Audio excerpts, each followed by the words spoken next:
Hey guys, Trim Keto Mama here. I wanted to talk about some tips and pointers on what to do if you accidentally got off track or maybe intentionally. This is a lifestyle, right? Maybe you go on vacation, maybe it's your wedding, maybe it's I don't know, like there's so many situations, maybe it's an anniversary or a birthday or like guys, I tell people all the time, and sometimes I have to remind myself, this is a lifestyle. No matter what way of eating that you're doing, I choose low carb keto, but some people are more paleo, some people are more whole food, some people are just trying to make the best choices that they can. We're gonna have moments of time that we eat stuff that isn't great for us, right? I don't know a soul on this planet unless they are extremely regimented and just got it all together, which I do not, that don't have some pitfalls in their lifestyle journey. And so I think what is really important is to how to categorize it. Am I eating out of emotion? Am I eating out of environment? Am I eating just because it's a special occasion? So I'll give you an example.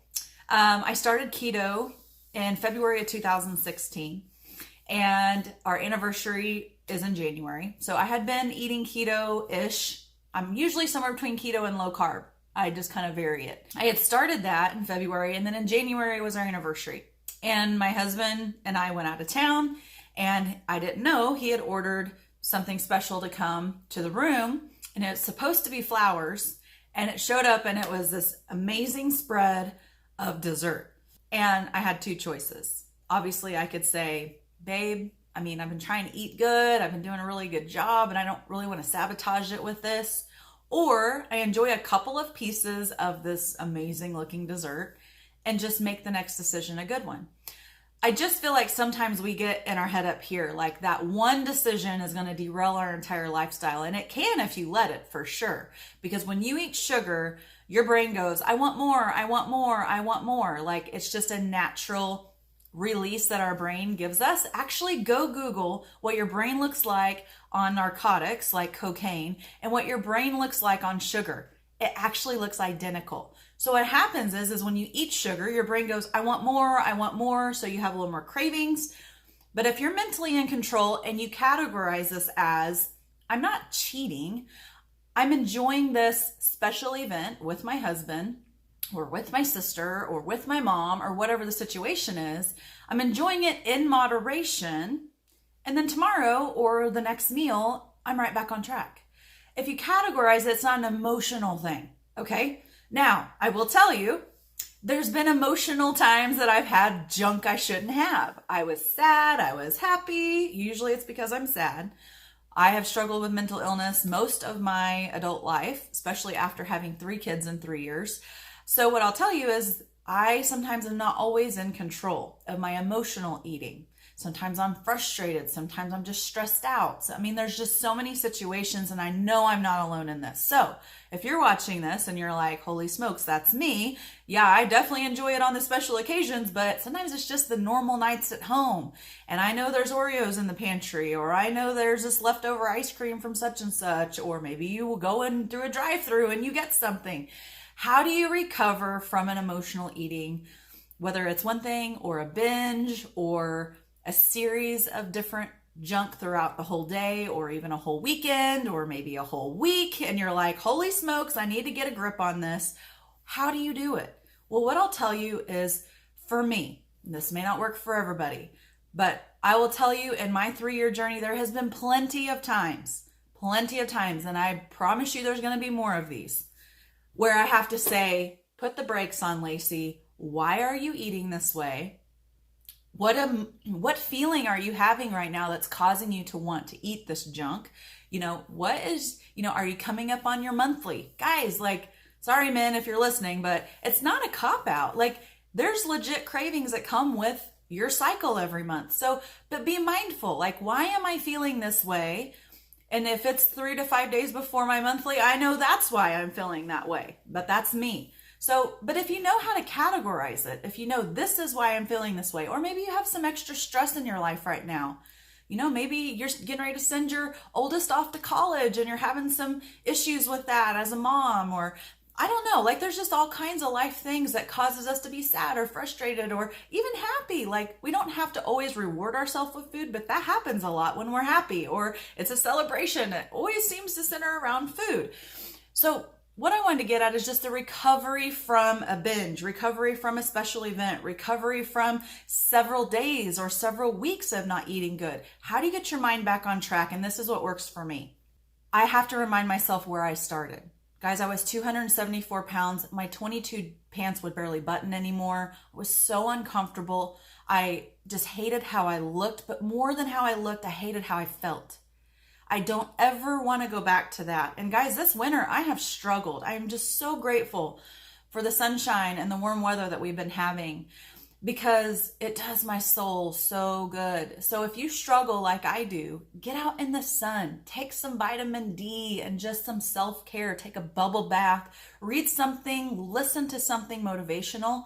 Most of the time, if you're emotional eating, you need to feed yourself with something positive. Remind yourself why you started this journey in the first place. For me, it was because I was on the fast track to diabetes and heart disease and just misery in my health. I already have terrible genetics and I was doing nothing for myself to deter that. Going back and looking at pictures, it just blows my mind. And guys, this winter's been brutal for me. I've gained 20 pounds back. And so maybe you're like, well, how can I even get advice from this lady if she came and get a grip on herself? Well, you know what? Then maybe I'm not the right person to listen to, but I know I'm not alone and that's why I share. I struggle too, guys. And yes, I've gained 20 pounds, but guys, I'm still down over 50 pounds. I feel so much better still. And I also know all I have to do to get that back off is to make the consistent good choices. Have I made a ton of good choices? Absolutely. 100%.